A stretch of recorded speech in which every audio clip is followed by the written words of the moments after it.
वाणी का प्रभाव। एक राजा थे, वन विहार को निकले।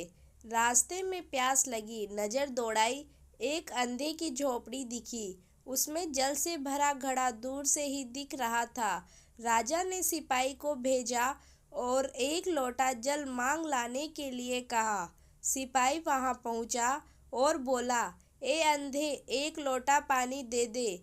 अंधा अकड़ू था। उसने तुरंत कहा, चल चल, तेरे जैसे सिपाहियों से मैं नहीं डरता, पानी तुझे नहीं दूंगा।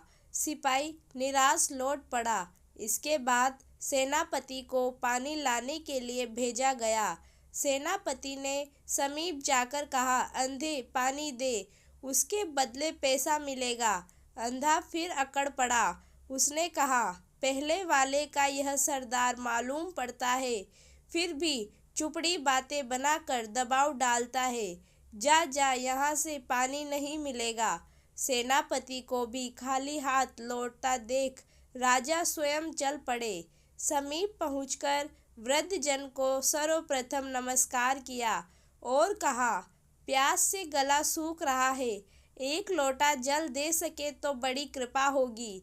अंधे ने सत्कार पूर्वक उन्हें पास बैठाया और कहा, आप जैसे श्रेष्ठ जनों का राजा जैसा आदर है, जल तो क्या, मेरा शरीर भी स्वागत में हाजिर है।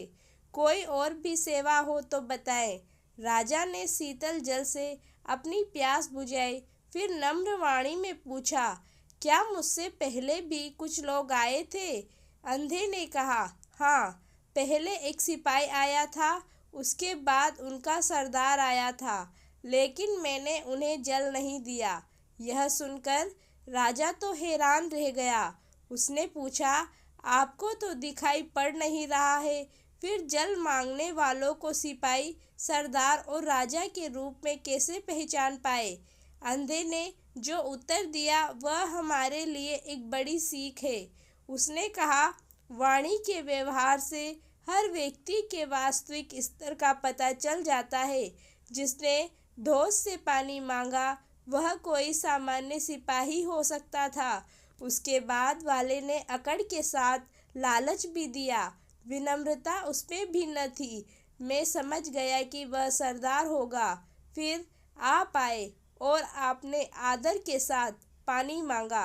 आपकी वाणी ने दर्शाया कि आप कुलीन और सुसंस्कृत हैं। आपकी भाषा में जो सम्मान था वह दर्शा रहा था कि आप सर्वसमर्थवान हैं। फल से लदे पेड़ झुके होते हैं, अकड़ तो टूट में भी होती है। आपकी वाणी बता देती है कि आपकी परवरिश कैसे हुई है, आपको कैसे संस्कार मिले हैं। जो जितने ही अधिक विद्वान, धनवान और गुणवान होते हैं, उनकी बोलचाल उतनी ही अच्छी होती है।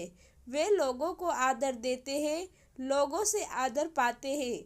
जिनको नई नई शोहरत या नया नया पैसा मिला होता है, वे ज़्यादा उछलते हैं। जैसे थोड़ी बारिश देखकर गड्ढे में बैठा मेंढक समझ लेता है कि यही समुद्र है।